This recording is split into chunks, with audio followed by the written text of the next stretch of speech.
All right, so with James Wiseman expected to return in early March, I thought, how much of an impact is he going to make on the team? It's impossible to know 100%, of course, but using statistics and looking at the Warriors right now without Wiseman, we can kind of see how Wiseman will affect the team's play. And so let's take a look at it. So Wiseman, of course, was the number 2 overall pick last season for the Warriors. He had very high expectations, right? I mean, he's a center.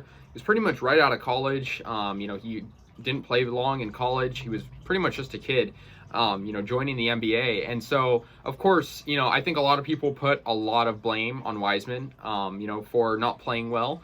I think for like the number 2 overall pick, he probably could have played better. But I'm not going to put all the blame on Wiseman. He was thrown onto a Warriors team that last year was, I guess you could probably even call them dysfunctional. The Warriors really, Stephen Curry was the only driving force in the Warriors' semi-decent record, and they also missed the playoffs. So, of course, they didn't play very good last year when it was all said and done. And it was a shortened season, so Wiseman played about half the games before suffering a, pretty bad injury. But he did play 39 games. He played about half of each game, and he was a pretty decent scorer. I mean, he was about 50% field goal. Not the best three-point shooter, not the best free throw shooter, but he did still average 11.5 points per game, which for a center, about 7 feet tall, it's still pretty good.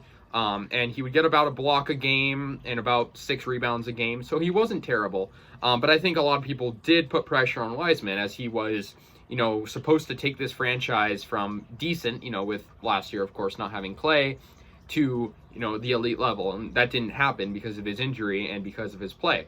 Now, obviously, right now, the Warriors have been without Wiseman for the entirety of the season. And, of course, part of last season. They've had 2 main big men that have swapped in, even though the Warriors, I wouldn't even really consider them a big man team because the Warriors are known to play small ball. They've had Kevon Looney, mostly. And I love Kevon Looney as a player. He's great. I mean, he doesn't statistically make a huge impact all the time, but he's hardworking. And so don't get me wrong, I think Kevon Looney's great, but the problem is he's 6'9", and in relation to James Wiseman, that's not the biggest for a center, right? So yeah, Looney this year he's averaging 6.4 points, which is about half of what Wiseman was averaging last year. So he's not really the greatest scorer, but he is a pretty good rebounder, averaging about 7.5 a game. But then you look at the Warriors' games they've lost in the past couple of weeks. I looked mostly at the games right before the All-Star break because those are the ones we were losing. And the Warriors are getting heavily out-rebounded every single game. Albeit they're playing teams usually that have great centers, but I still like it. I still feel like it is inexcusable because, it's, the NBA, right? So I think really the Warriors, they need to just, when they get Wiseman back, they need to have their rebounding skyrocket if they want to win games. So yeah, we look at the Warriors-Nuggets game. This game was on February 16th, so not too long ago. In this game, the Nuggets had 48 total rebounds, and the Warriors had 37. That translates to a lot of points. We go on to the next game they played. Warriors-Clippers. The Warriors got blown out by 15 points. The Warriors had 23 rebounds. They had 38 rebounds, and the Clippers had way more than that. They had 43. So, I mean, it's just, that translates to a lot of points. The New York Knicks game was atrocious in this account, too. The Warriors in this game had 38 rebounds. The Knicks had 51. So, that's a huge difference. Then you look at the Warriors-Jazz game, where the Warriors got blown out as well. This game was actually before those other ones, but they did lose by a lot.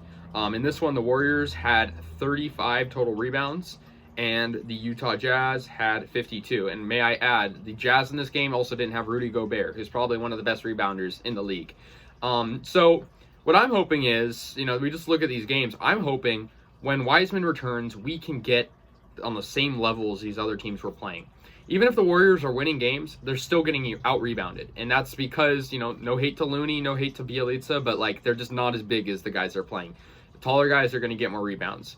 Of course, Draymond Green is out right now. He's been out for over a month, almost 2 months at this point. And, he's also, despite not being, the biggest player either, he is a big rebounder. So I think when they get Wiseman and when they get Draymond Green back, the Warriors, hopefully, I think, I'm not going to go as far as saying they're unstoppable, but I think if they can get rebounding higher and limit turnovers, because those are the 2 main liabilities, the Warriors will be a driving force, and I think, quite honestly, I think they could overtake the Suns in first place if they fix those two main issues. Now, that's easier said than done, of course. I think Wiseman, he's still young. He doesn't have the experience that other centers do, but he has height. He's a very talented player. I think, he was kind of, I wouldn't say he was underrated, but I feel like he was overhated a little bit. Like, he was hated on because, he was thrown onto a team, the Warriors, during this very strange season where Curry is putting up crazy numbers every night, and Curry wasn't getting the help he needed, right? That's why the Warriors missed the playoffs last year. There was no Clay, and Wiseman was thrown into this. And his body type is a very good center, right? 7 feet tall, 240 pounds, and he's 20 years old. I mean, the sky's the limit for this guy. I'm excited for Wiseman. And I know people aren't, but I am. So yeah, anyways, guys, that's the impact Wiseman will have, hopefully, on the Warriors going forward. So he'll come back early March. I believe it's probably in between March 1st and 6th. So yeah, let me know your thoughts. I'll see you guys later, and yeah, go Warriors.